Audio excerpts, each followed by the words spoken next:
Buenas noches, estimados hermanos. Hoy nuevamente con el programa Arte y Fe y vamos a platicar con el profesor Víctor Martínez de la Universidad de Panamá.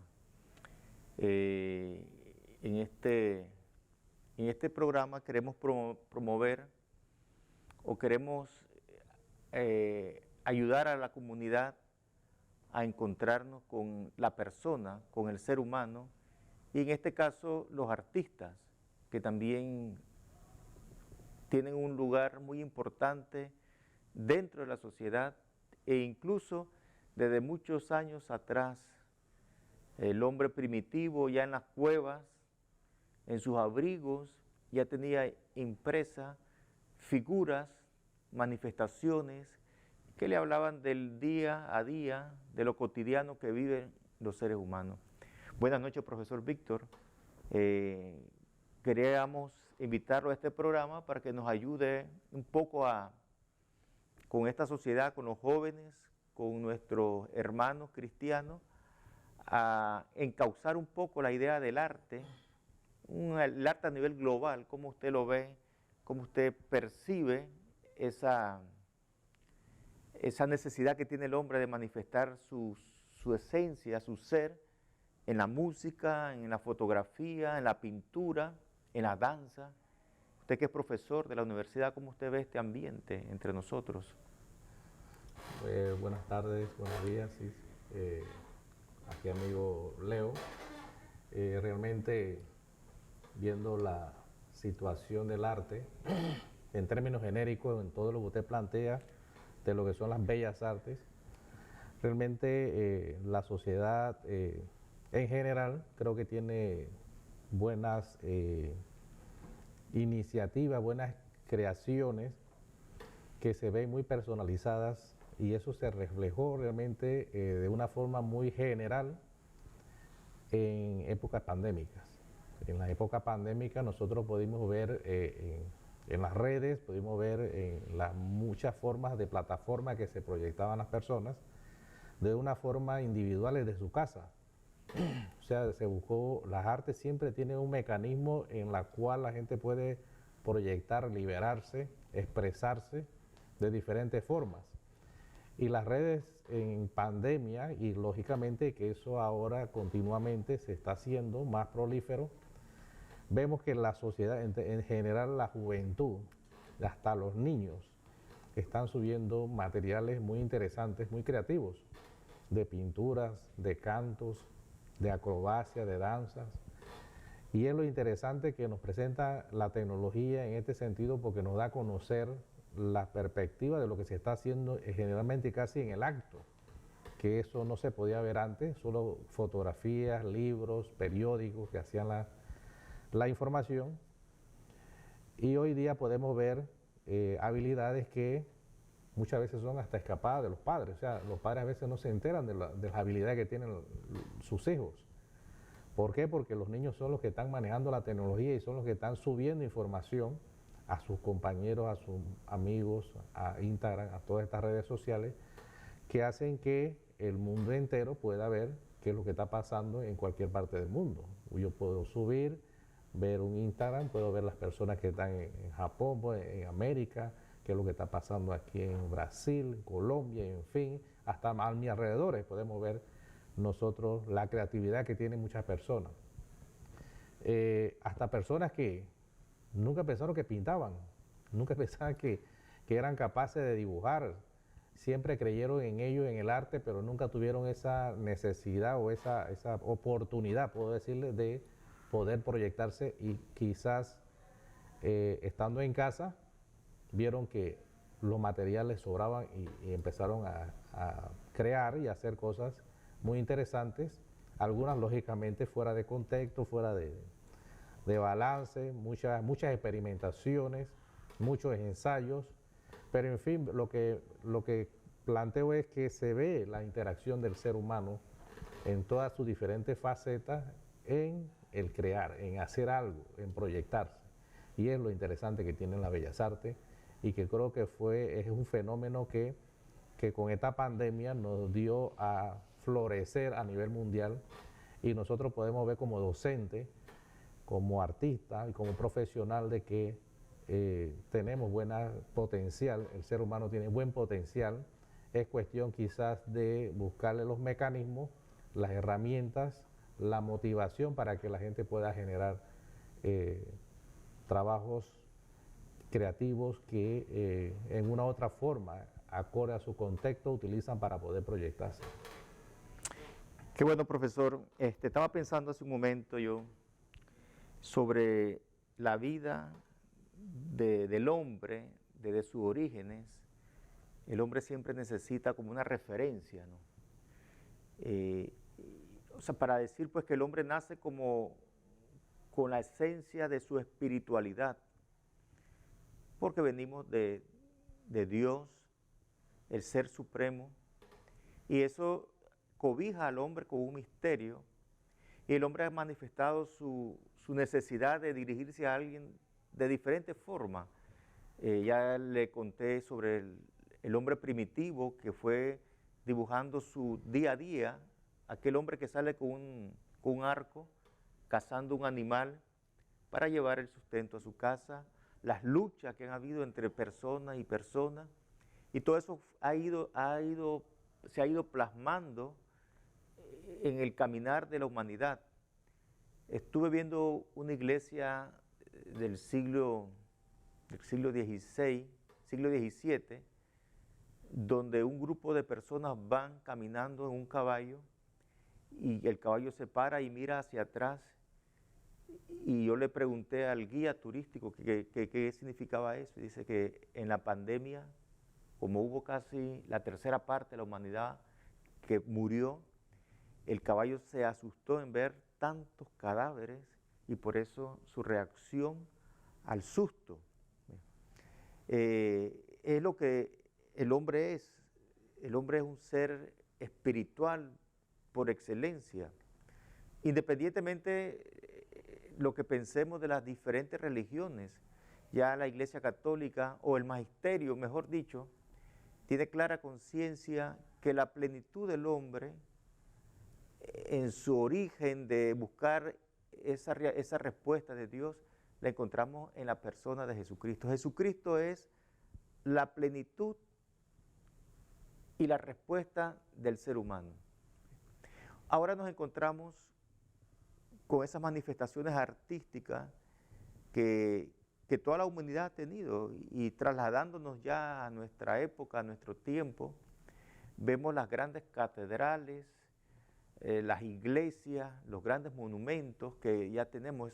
Ya el hombre ya ha ido acentuando más su ser, en una época en que el hombre necesitó una referencia para eso. Podría, Víctor, ver tú también lo que como profesor ha ido viendo en los estudiantes, en la misma Universidad Nacional, cómo tú fuiste compañero de Prado, cómo Pedro Prado, cómo él iba manifestando y haciendo una curación de las obras. Vamos a irnos a un cambio. Después de este cambio, entonces vamos a ver si vemos un poco sobre el arte en su contexto actual.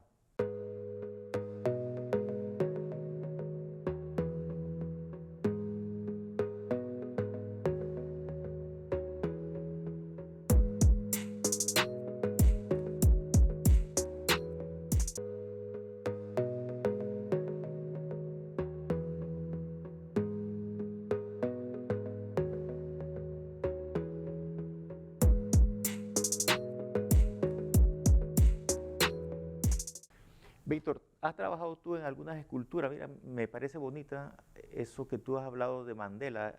¿Hay una escultura aquí en Panamá de Mandela?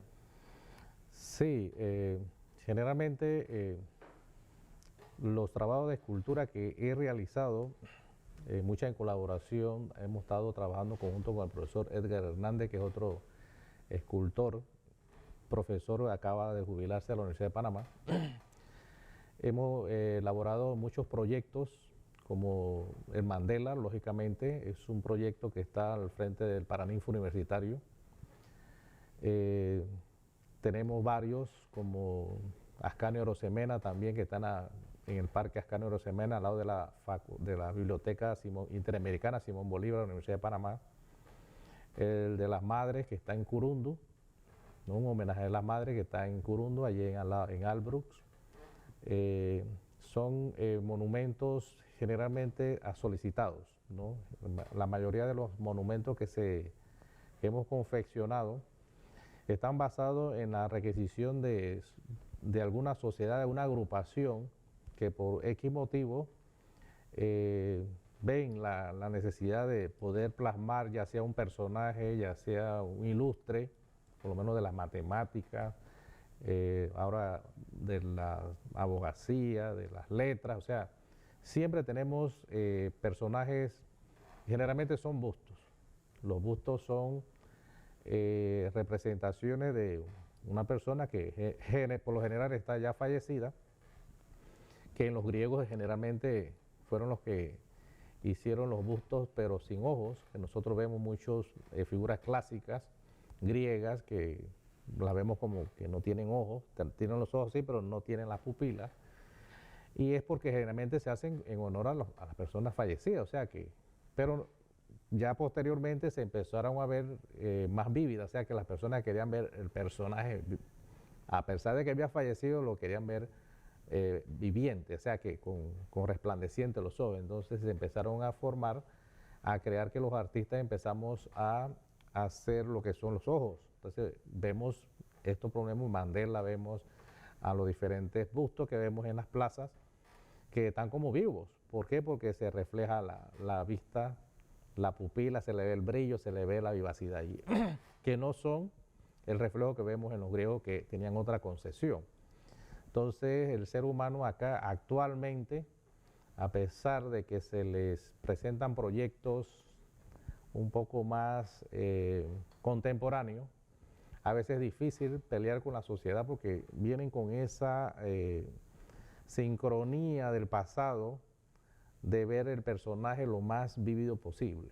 Entonces nosotros hemos presentado, mi persona hemos presentado a veces proyectos en la que se ve un poco figurativo, un poco cubista, un poco más expresionista, y las personas no aceptan a veces estos tipos de personajes porque como que no reflejan realmente el trabajo vívido de la persona. O sea, ellos quieren ver las expresiones del personaje, de su padre, puede ser, del que se está mandando a hacer, porque es difícil, no es fácil. Entonces, presentar monumentos así, tipo proyectos más contemporáneos, es complicado, ¿no? Todavía la sociedad no acepta esa nomenclatura de ver un busto así un poco más abstracto. Es complicado, entonces nosotros trabajamos en base a eso, y los otros son trabajos que hacemos personalizados, así abstractos, un poco más figurativos, más contemporáneos, para expresar más bien lo que es la idea que nosotros queremos, y estos son proyectos que quedan allí pendientes, son proyectos que a veces se les sugieren a los estudiantes que se realizan, pero sí tenemos una sociedad un poco inmersa en Panamá, digo, estamos hablando aquí en el contexto panameño, porque cuando uno sale a otras esferas, como usted bien sabe, a México, uno sale a otro lado, se ven proyectos, se ven monumentos que son bastante abstractos, entonces representan el ideal, representan lo que es alguna historia, que es lo que es la simbología del monumento, pero no así el busto que es el típico panameño que se está planteando o que se plantea de que quiere ver ese personaje. No es fácil, ¿no? Yo entiendo esa parte. Hace unos días hizo un comentario el Papa Francisco sobre el arte y la fe. O sea, la fe nos lleva a un problema, a que nos preguntemos sobre algo y nos introduce a esa situación problemática, y entonces el arte nos lleva también a que nos preguntemos algo sobre lo que estamos manifestando. Desde muy joven yo veía la estatua de Gandhi, de la India. No sé quién la hizo. En la 5 de mayo. En la 5 de mayo, sí, pero siempre que pasaba, yo caminaba para la universidad, me quedaba viendo a ese personaje y siempre me cuestionó la personalidad de este abogado ¿Qué quiso el autor plasmar en la vida de ese señor, que fue un signo de cambio para esa sociedad de la India? No sé si tú tienes alguna referencia de esa escultura, que me parece a mí que está en la 5 de Mayo y que de dónde nació la inspiración esa. ¿Conoces algo sobre ello? Indira Gandhi, sí. Gandhi. Sí, de la India realmente no tengo información al respecto de la misma escultura en sí. Sí tengo una experiencia que puedo contarles sobre cuando fui subdirector del Instituto Nacional de Cultura, allí que estábamos en la Dirección Nacional de Artes, poder hacerle los lentes. Parece que la sociedad aquí le llevó le había llevado los lentes que son de bronce, lógicamente, bronce puro, no sé qué quilataje tenían, pero habían desaparecido. Entonces eso le quitaba la personalidad al caminante que va con un bastón, porque ese es algo típico de él, de estar apoyándose siempre. Y alguien se había subido y le había arrebatado. Bueno, el bastón tenía signos también tiene cuestiones de signos de que querían llevárselo. Yo subí allí, se pusieron unos andamios para poder poner los lentes. Yo les confeccioné los lentes en bronce y se los pusimos allá de una forma gratis, puedo decírselo, por las características que tiene Gandhi, lo que hizo. Pues entonces, a veces nosotros como escultores, como usted acaba de decir, lo espiritual, nosotros trabajamos de una forma a veces muy sentimental también, viendo las proyecciones, a veces la sociedad no tiene cómo pagarlas.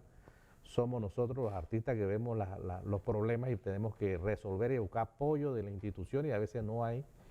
Y de esta forma nosotros a veces nos involucramos y colaboramos, ¿no? Usted bien sabe que colaboramos en actividades, en ferias, que a veces aportamos nuestro trabajo de una forma muy voluntariosa, de manera que las personas puedan tener dentro de sus casas obras de artistas, puedan valorar, puedan apreciar y pueden hasta crear obras también. Y en este sentido con Gandhi fue lo que pasó, pues, o sea, fue un proyecto que se presentó y yo me presenté voluntariamente para hacerle el diseño y ponerlo de una forma gratis, ¿no? Entonces uno tiene que buscar mucha información de quién era Gandhi y pasa lo que le pasó a usted, o sea, quién era este señor. Ya uno empieza a ver de la poca información que nos dan en las escuelas de este pacifista, uno empieza a estudiar. O sea, el artista siempre, antes de intervenir, tiene que saber qué es lo que está haciendo, quién es ese personaje, qué es lo que se está enfrentando. Entonces no es fácil, y está de un color oscuro, negro, ¿no? Entonces uno se queda como que si fuera un personaje de Colón. Yo pensaba igual yo pensé que esa era una persona de Colón cuando yo llegué a Panamá. Yo no sé, una persona que viene de allá y algo está, pero ya uno poco a poco va relacionándose, conociendo la historia y ampliando un poco más, y es interesante lo que es la historia de este señor, que cómo hizo cómo hacía con las guerras, cómo hacía la paz, cómo intervenía, y ese era su mundo de ser, o sea, su forma de caminar, en el andar, todo lo daba, no tenía nada. Él lo que tenía eran los consejos, la palabra, ese don de conversar, de llegar de alianza, y eso es interesante. Entonces uno se queda a veces, ¿qué es lo que uno hace a veces con las esculturas? Cuando uno empieza a trabajar la escultura, uno conversa con ella, porque uno tiene el espíritu de uno conversa con uno mismo, ese es el espíritu que tenemos, que a veces se acentúa dentro de lo que es el trabajo que estamos haciendo, ya sea la madera, ya sea el yeso. El artista está metido con eso. Nosotros trabajamos a veces solos y muchas veces estamos tan solos que nos sentimos como que en el aire, como que bueno, es la escultura uno. Entonces sí, es interesante eso, cómo uno a veces intervenir, cómo uno se tocar, y a veces... Yo pienso, Víctor, Víctor, yo pienso que el artista es como el que construye la bitácora del acontecimiento de los pueblos. Vi una escultura en la frontera entre México y los Estados Unidos de Norteamérica, donde hay cantidad de mochilas. Entonces la han puesto, sí, y esto es impactante. O sea, que si yo me pongo frente a esa cantidad de mochilas, ¿qué me dice eso? Que hay un grupo de seres humanos que va buscando nuevos caminos. Pero, ¿a qué se debe que sale tanta gente? tanta gente de su tierra, de su casa, de su país. Nadie quiere emigrar, nadie. Porque donde nacemos se convierte como algo sacramental. Este autor, Leonardo Boff, dice que él ha estado por todo el mundo y ha tomado agua de toda la fuente, pero nunca como el agua de la tinaja de su casa. O sea, le recuerda eso. O sea, esa cantidad de migrantes tienen una historia, tienen una realidad pesadísima y el artista la va escribiendo en obras. Vamos a irnos a un cambio y luego, que sería ya el final, vamos a hacer un resumen de las realidades que está viviendo la humanidad en este momento del siglo XXI. Nos vamos a un cambio.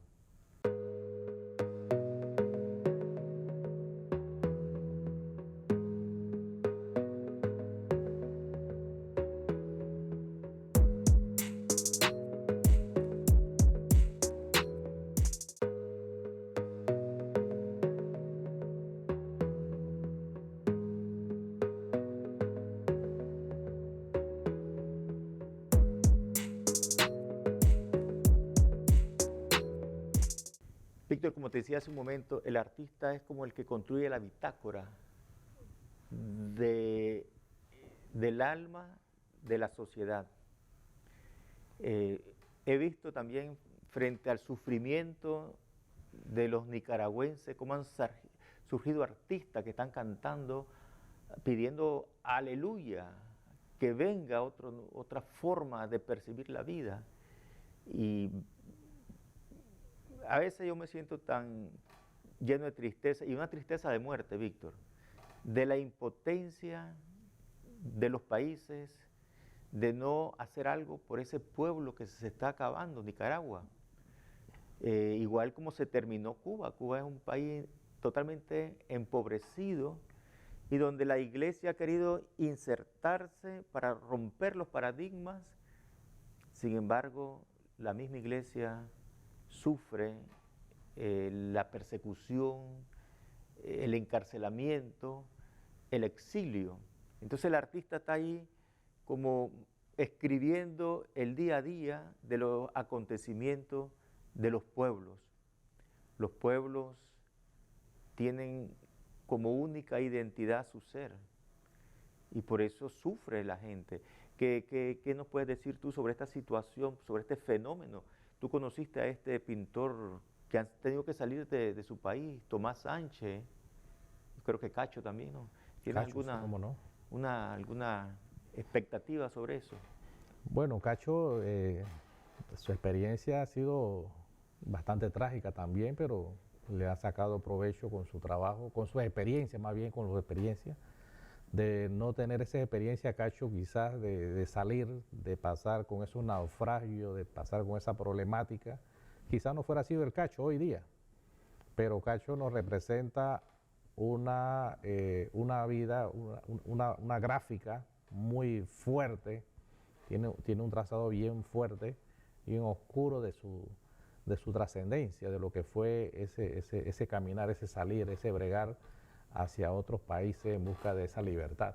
Entonces, siempre nos presenta eso, son trágicas informaciones que son precisamente, y en conversación con él, son experiencias vividas, o sea, él las presenta.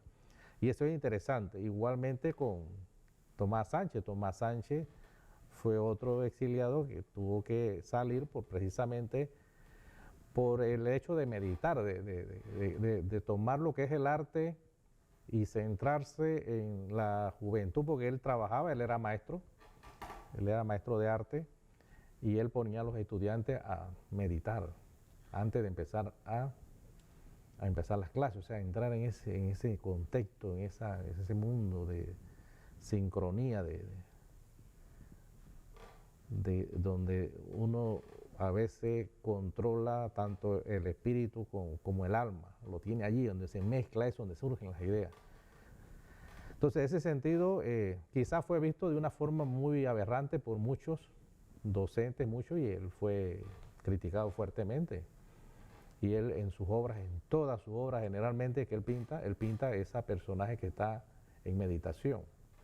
Todo lo tiene en meditación, todo él presenta sus obras son inmensas. Yo pude ver las obras cuando fui a Cuba. Para esos tiempos estaba pintando lo que son las basuras, pura basura pintada, un cuadro de 4 metros por 4 metros grandísimo, pura basura allí, pintadas, muy detalladas todas, refrigeradoras, latas, cosas interesantísimas. Y entre eso me acuerdo, había uno que tenía un pedazo de Cristo, que habían botado una cruz con un pedazo, y eso digo, está rescatando allí, como que está insinuando allí algo, que siempre hay algo espiritual dentro de las obras. Entonces, si no fuera sido por esa tradición, quizás yo pienso que Tomás Sánchez no fuera sido Tomás Sánchez, ¿no? Él se hizo mucho allá y volvió de nuevo y muchas ahora escuelas están viendo ese mundo de meditación previa, no solamente para el arte, para hacer otras actividades. Japón las hace mucho. Hay muchas escuelas que meditan primero para poder entrar en esos trances de trabajo de informática, trabajos que son muy peligrosos, ¿no? Y nosotros también entramos en esos trances. Eso porque es una conversación que uno tiene con el espíritu.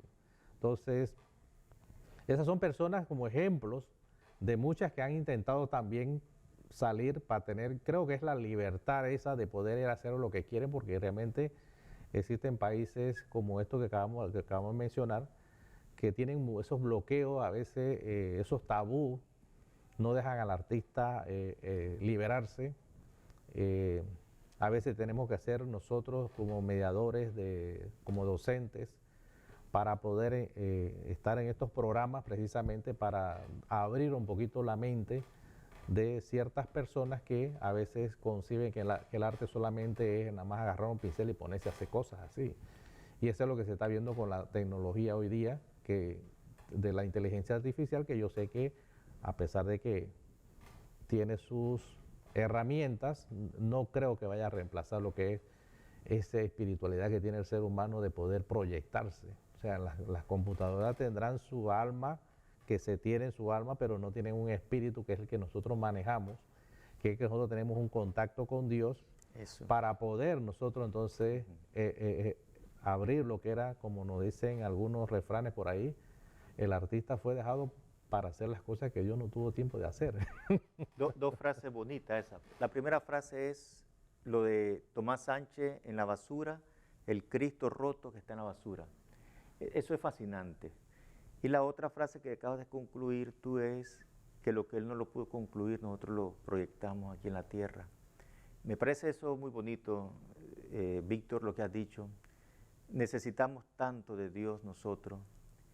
Y eso de la meditación, de rezar, lo hacía el mismo Jesucristo cuando le decía a sus discípulos, vamos a un lado solitario para meditar, para rezar.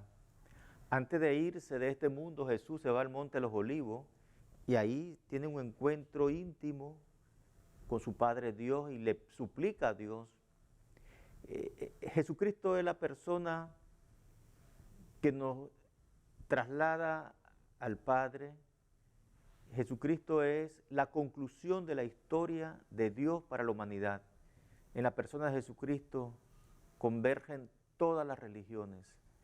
Por eso, ahora que estamos viviendo, yo trabajo en San Miguelito, un lugar bastante pesado,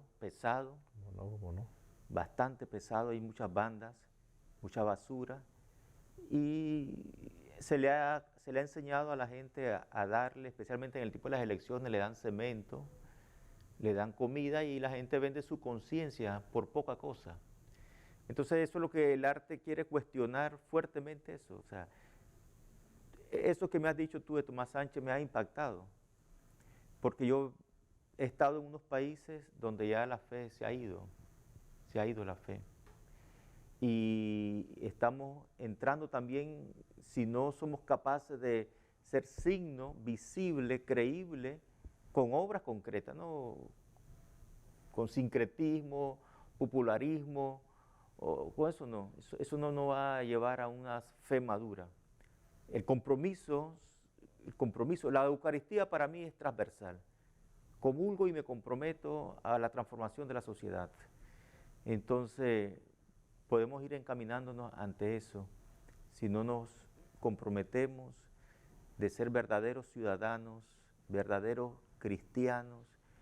Y el cristiano no es el que está en los templos todos los días rezando, sino el cristiano el que está en el día a día construyendo esta sociedad. Víctor, profundamente te agradezco esta oportunidad, va a ser de mucha utilidad. Lo otro que te quería comentar que este canal quiere hacer una subasta de arte, porque este canal tiene algunas situaciones que solucionar. Deuda, solucionar una antena que está en Cerro Azul y también el mantenimiento de esto, así que podríamos dialogar pronto sobre cómo hacer una subasta y contribuir también, porque este canal llega a muchas partes. Si se dañan las antenas, pues muchos se van a quedar. Así que le agradecemos profundamente al profesor Víctor de la Universidad Nacional. Él es doctor, es un maestro en el arte y seguramente pues estará con nosotros más seguido hablándonos de este tema. Que el Señor Todopoderoso los bendiga a todos y llegue a sus hogares. Buenas noches. Así sea.